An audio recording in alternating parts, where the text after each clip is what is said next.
Good morning. Welcome to the 10-minute book talk, where we are four best-selling authors talk to you all things books for 10 short and sweet minutes. I'm Marie Bostwick, and our other authors are the beautiful Katherine Reay, Rachel Linden, and Melissa Ferguson, who's normally with us, can't be with us today, but today is our favorite day of the month, is it not, guys? This is our favorite one because we get to talk about the books we love most. So this is our book recommendation show.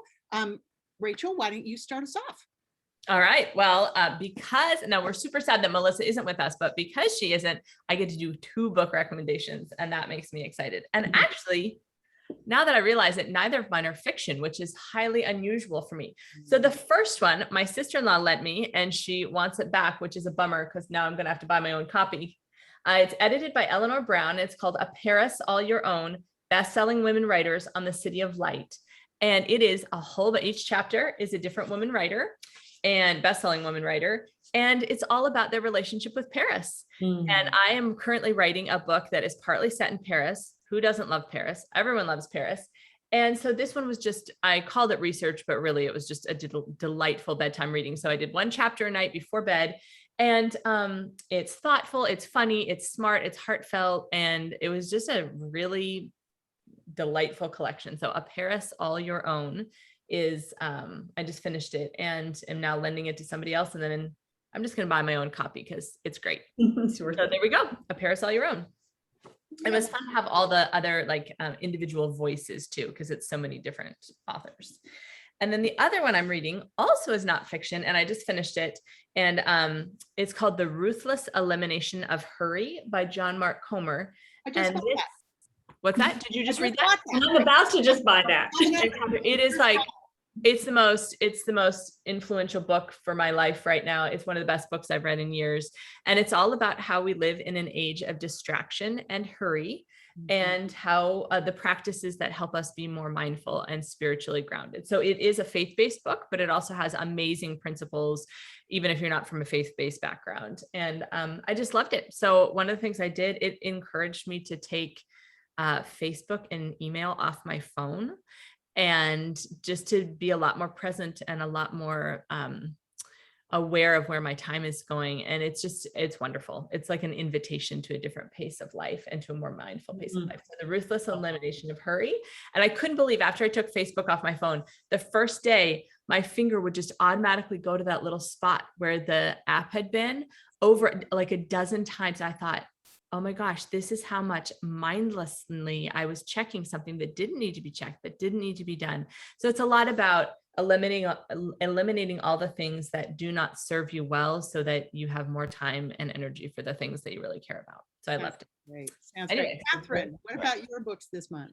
So I'm gonna take you back in time a little bit to more of a writer than a particular book. I have to tell you, I just discovered Frederick Forsyth. These are written in the early 80s. They're amazing. They are spy novels. And I read The Devil's Alternative, and I'm rolling straight into The Fourth Protocol. I think he lived in Ireland, but basically British, Russian, Cold War era. They take place in the early 80s. His research is impeccable. He keeps you on your toes. His characters are incredible. I am just having so much fun with them. And I know y'all may know about him, but I didn't. So if you enjoy spy novels, I have a feeling he has been at the top of the game for years and years, and I just never knew, and I'm late to the party. But Frederick Forsyth, absolutely amazing. So there you go. My next recommendation. Oh, go ahead, Rachel. Your question? Didn't you say that during COVID that you just read spy novels? Oh. Just read spy novels. Yes. And really, I was centered on Daniel Silva for a long time and a couple others. And then I was visiting my dad in September, both my parents, and my dad said I should check out Frederick Forsyth, and now I can't put him down. So for some reason, I am enraptured by the spy genre. I have no idea how that happened, but it's happened. Those look really good. They are amazing, absolutely amazing. So then I'm going to lead you to a new release, Once Upon a Wardrobe. I know. Oh, no, I'm so sorry. I take your vote. But okay, This is my recommendation, but I know this is everywhere right now, but for good reason. But I'm going to tell you why I love it. I have pretty much read every book C.S. Lewis has written. I am a huge Lewis fan. In fact, he undergirds almost every novel I write. He is definitely alluded to every novel I write. And what I like about this is an absolutely original story, hearkening to all of the best of C.S. Lewis.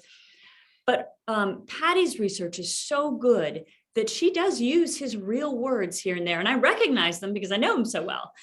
She uses his real words and she sticks to what one really would believe his mannerisms would be. And I just enjoy those true insights along with a brand new story. So I've loved this book, and I think y'all will too, especially those who adore all aspects of Lewis writings, because in meeting Lewis, as the main character does, she doesn't just stay within Narnia. She touches upon his theology, his life, his brother. There's just so much of his world that Patty hits upon beautifully. So there you go. And I'm very sorry, Marie, I took your book. I know, we got to coordinate this better. No, We do. yes, What there it is. I also loved it. I'll do a much shorter thing, and it's probably good because we need to watch our time anyway. Sometimes our 10-minute book clock is 12. Sometimes it's 8. When we talk about books, we go. Yeah. So I also loved this, and I picked it up because, of course, you know, Patty Callahan is a complete genius, and if she writes it, I want to read it. I loved Becoming Mrs. Lewis, and so I picked that up, and this is very different than that.